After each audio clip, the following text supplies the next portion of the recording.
Welcome everyone, I'm the Uncanny Omar. And I'm the Astonishing Melanie, and welcome back to Near Mid Condition, a channel where you could be part of a positive, honest community and lay claim to some comic book knowledge. And speaking of honest community, today we wanted to focus on that and celebrate the life of Kentaro Miura. This is a big thank you video to his masterpiece and a true master that was gone too soon. Like Uncanny Omar said, we'd like to share our thoughts and feelings and give a big thank you to the wonderful creator Kentaro was and still is through his books that will forever live on, right? Absolutely. This was a hard video to make because I wanted to say something. I wanted to talk about this with everybody because I think most people that have watched the channel know how I feel about Kentaro Miura, know how important Berserk is to me, but I also realize it's important to a lot of people, so I wanted to make sure I said the right things, and I couldn't really grasp what to say exactly when I found out he passed away. I was in the middle of recording a video when one of your wonderful subscribers texted me or messaged me and asked me, is this real? Did he really pass away?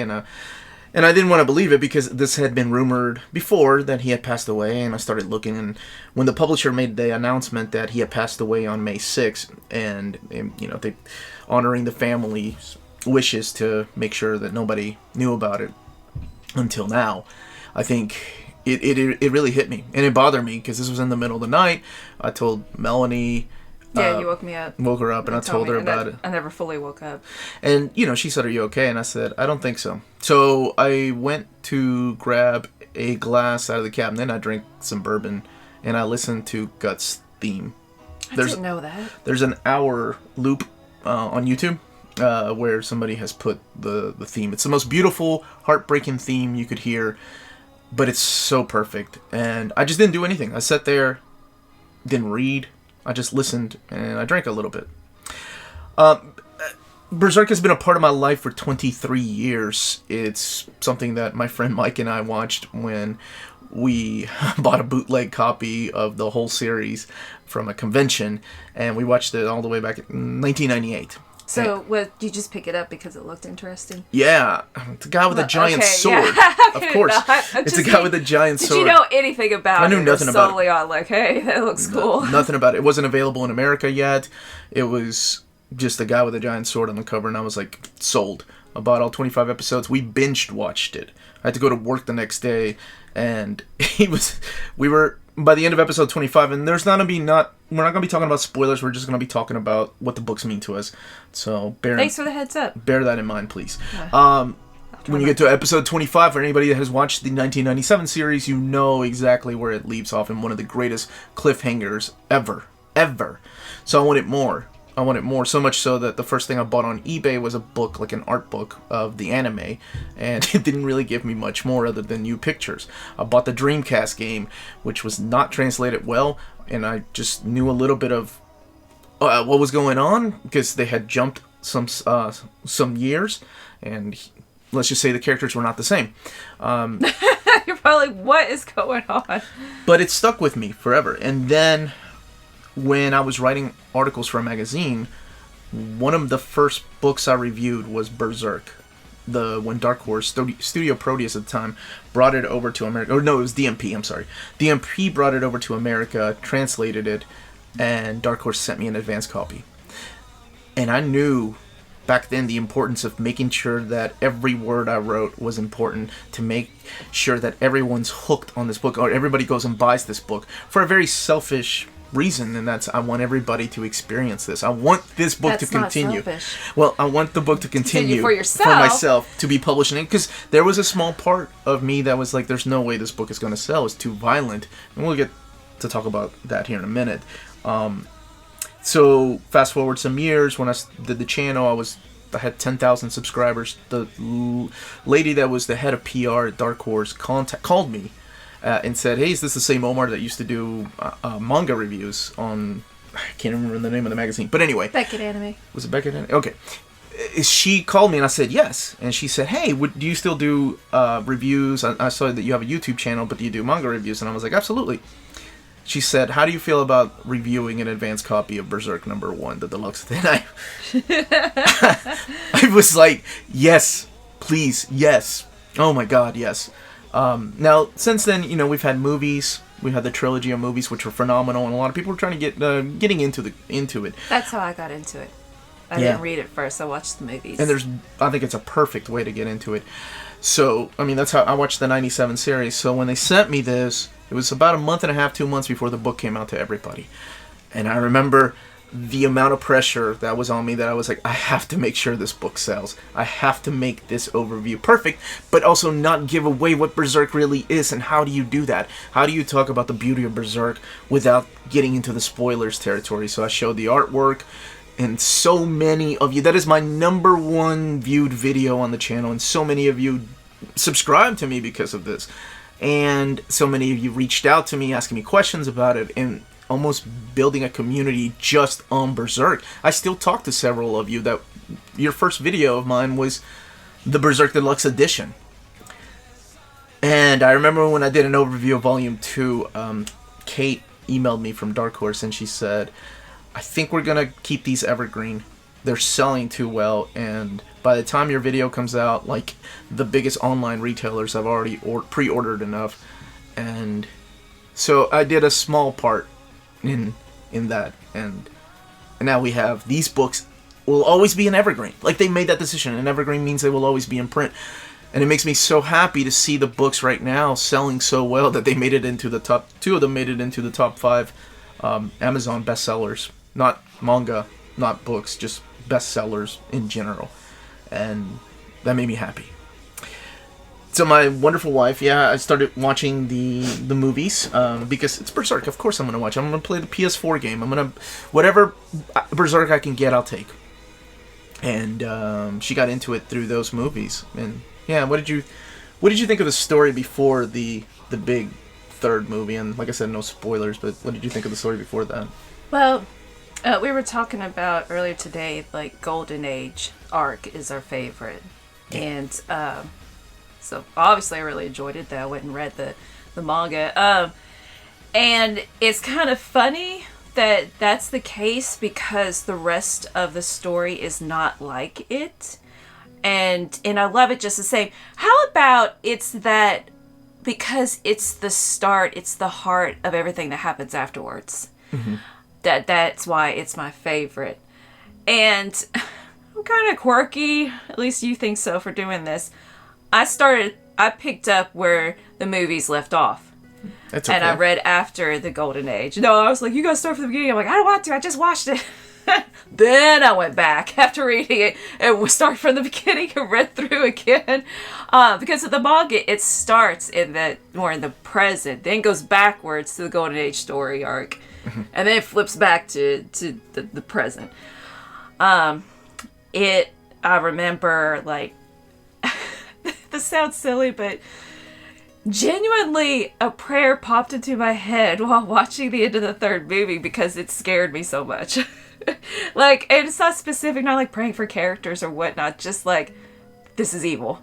And it led me to pray. It did have the same effect that the 1997 series had on Mike and I. We were both just in complete and utter awe. And what happens next? Because the movies end a little bit more forward than the TV show did. The TV show ends on, how is this happening? Yeah. The movie goes, oh, that's how things get a little resolved. Right. So I definitely want to know what happened. Not just because of this catastrophic event, but because one of the themes of the story is not giving up and perseverance and fighting through these horrible things that are going on. And I wanted to know how Guts does it, along with other people as well. And the theme of friendship. There's a lot of themes in this that I never talk about because one of the things on my channel I try to do with overviews is take myself out unless we're reviewing the books, and we've only done that once or twice. I did it when Volume 38 came out, I was like, I gave up reviewing. I don't know if you all knew this or not, or the people that watch my channel. I gave up reviewing comics because I had done it for so many years through a magazine or through a podcast. I was tired of hearing myself talk about things. And when Berserk 38 came out, I said, screw it. It's been years since the last volume. I'm reviewing it. And as soon as I got it, I did a review of it. So that was when the channel was panel-based? Yeah, when the channel, before the changes. So, you speak of themes, and there's so many different themes, and that's what I'm saying. Like, I don't talk about it, but I think it's important to talk about now without going into the spoiler territory. So I wanted the story to continue, so I had to make sure these books sold. I wanted to make sure that we got past the Golden Age arc. We get into the Black Swordsman. There's just so much that I wanted to see. And every time the Dark Horse would send me a book, the first thing I would do is I'd put everything down to read the next volume. Because so many people are like, have you not read this online? Why didn't you read this online? And my reaction is always the same. Berserk has a special place in my heart that I respect it enough that I have to read it in physical format. And since I can't read Japanese, I read it when it's translated into English. So yes, I could read ahead at the only online translations, but I think to me it's either. Such a high level that it deserves to be read in physical format. And that's just my opinion. So, maybe it's the difference between talking to a person online and talking to a person in person. Perhaps. You want to physically touch the book. So, the book really tricks you into reading what is probably the most human story I've ever read. And it does that by tricking you into thinking you're reading a seinen. Is that what it's called? The boy manga. The opposite of shoujo. Type of manga where you see a giant guy with a giant sword hacking away at demons. Well, the first page. Or doing something with demons. And you're suckered into following that. And I don't want to say suckered, but that's what the basic first layer is. But there's so much to it. Like, so much more than that. It's got something for everybody. Action, fights, wonderful art, friendship, love, in a way, trust, it's dreams. kind of like shoujo manga. There's a love story in here. It's a story of friendship. It's the story of what you're willing to do for your dreams, what you're willing to sacrifice. And it's a story of revenge, forgiveness, betrayal, and love. I was slipping through this before he told me it was spoiler free, and it was taking me a long time because I'd stop and start reading instead of just flipping through, and I'm like, oh yeah. I didn't get very far because I was just reading. One of the beauties of this book series is that Miura gives love and attention to everyone. There are characters in here that you would think are just background characters, but each one of them has their own unique voice. Each one of them grows. Each one of the characters that you think are just, oh, that's a one-off character, whether it's a villain or whether it's a hero, they have a character arc and they grow. Whether you don't see them for 25 chapters or 10 tankobons, the next time they show up, they've changed their ways. Something has made them change their mind about things. And that is the beauty of this book. It's not just the story of Guts. It's the story of everyone that's involved in this horrible, horrific world. And that's another thing that's a big selling point to me. It's this world. Whereas most worlds tend to open up for the hero, for the protagonist of the story. Like, this just happens to be such a horrible world that the hero kind of has to suffer, and and has to live in this world, and it's cold and dark, and it feels so real. He prides himself on being human. Yes. Like, he will yell that many times about, you can't control me, you can't control my fate. I'm human, proud of it, and I'm stronger. And I think that's what speaks to a lot of people, what you said earlier, about what is this about? Why would you recommend reading about such a blasphemous world where it's like a European fantasy type of world? And really it goes through 3 stages, and I cannot give away what those 3 stages are. The world changes in this manga. but each one is darker than the previous one. And it's one of the questions I get, why would you? Because and one thing I always stress about this, because I understand and respect this opinion, but there are strong depictions of sexual assault in here. But that's what I was just about to say. Yeah. Like, that is a big part of it. If you're flipping through, you will catch some of that, and so I think that's a fair warning. Mm-hmm. And I understand, like I said, respect people that cannot deal with that, absolutely.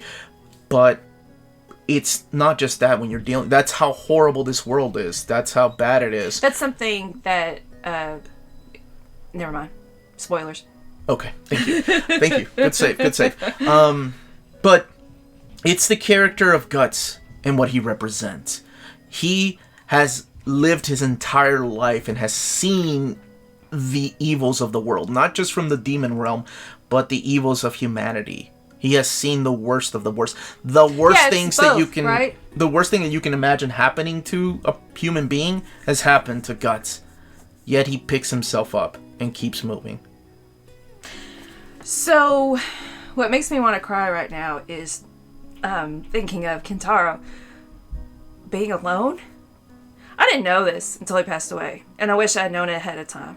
I would have written a fan letter, which I'm sure he got all the time. But like, just that picture of him being piled up with books and materials and stuff, it journal entries about not spending time, with his family, or not seeing the cherry blossoms and stuff like that, and how much he helped people to get through dark times, but he was alone.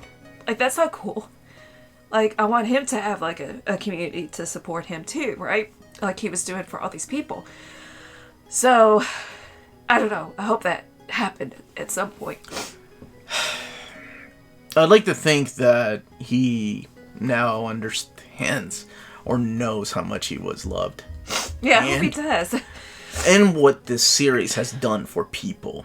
And a lot of mangaka get that. A lot of mangaka, and that's manga creators, for people not familiar with the terms, you get that pressure of when is this next chapter coming out? Like, for example, the gentleman that's working on Hunter x Hunter. And as a community, I feel like it's our responsibility to respect them and to, I get it. I love these stories. But the older you get, the more patient, or at least maybe me, I just get more patient. I'm like, I'm okay with waiting.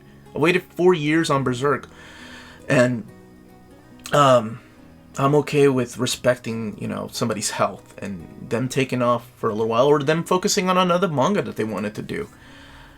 But yes, it wrecked me when I found out that he had passed away, and it wrecked me and it shook me to the core that I didn't think, it would affect me that much. I'm gonna use my shirt to wipe my tears. But Berserk has always been there as a part of my life for the last 23 years. It's taught me a lot of lessons. It's taught me about keeping... And I know that sometimes in life, you don't... you have real people in life that affect you that way, and I think that's great, but not everybody has that. Not everybody has a real person to motivate them.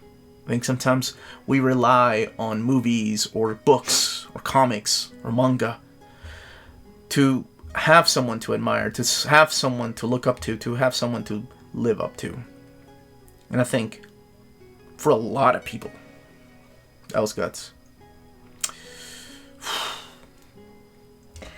Yeah, so... including myself. I just wanted to say thank you. And,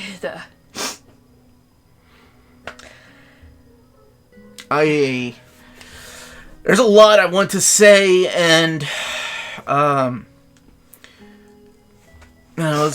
before we get to the ending of this video, I did want to say, like, for those people that are wondering how to get into the series, I think there's only 3 possible amazing ways you can get into the series. One is like my wife with the movies. The movies to me feels like a Cliff Notes version of the books, with getting you from point A to point B, like that. If you want to see all the big you keep the gist points. and the feel, and get to know the characters. The 1997 animated series, it was only 25 episodes. It's kind of the same thing as the movie, but to me, you get those moments that make Berserk so beautiful, and it's those quiet moments when the characters are interacting with each other and getting to know them a little bit better. Like I said, even the background characters have such huge character arcs that you want to get them to know them more, and they feel, and I guess that's what it is. You know, this book is about these people feel real. Whether this world is this huge demonic apocalyptic world, the people that you're reading about feel like real people, like someone you would know. And then, of course, the best way to get into Berserk, and that is the manga. And the manga is evergreen, so it will always be in print. Absolutely, that's my strong suggestion. And if you have questions, please leave them down below. So thank you. Yeah, I can honestly say that. Thank you.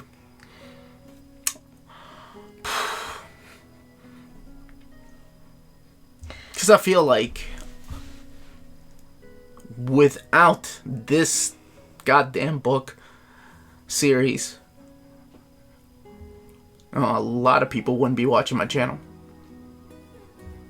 So in a way, it helped build a community, and so many people reached out to me to see how I was doing. And that's awesome. Like, that's how huge of an impact he had on a little bitty channel. And this series has gotten people through so much shit that has happened in their personal lives. I've talked to people. People have reached out to me. And that's awesome. So, I have one more thing to say, and then we can go watch something happy, like Full House. Like, what? I just want to say that's why I love you. Go ahead. Okay. I'm going to share my favorite moment. It was in my top 10 comics that define me moments video that I made last year. And that is from chapter 221, and it's Companions. So, it's like after a huge battle, Guts is looking at his new friends and thinking of all the things that he's lost in his life. And he says companions. And he thinks to himself as he's looking at his new friends celebrating the defeat of a demon, I'm sure. He says, I never thought it would be like this again. And that's the message of Berserk. That, yes, the world is a shitty place, and it will try to crush you, and you will feel alone at times. And people will betray you. But if you let yourself to open up to new people, you will always have companions. I think that's a great way to end. Thank you all for watching, and have a good day. Stay healthy, everybody. Thank you, Miura.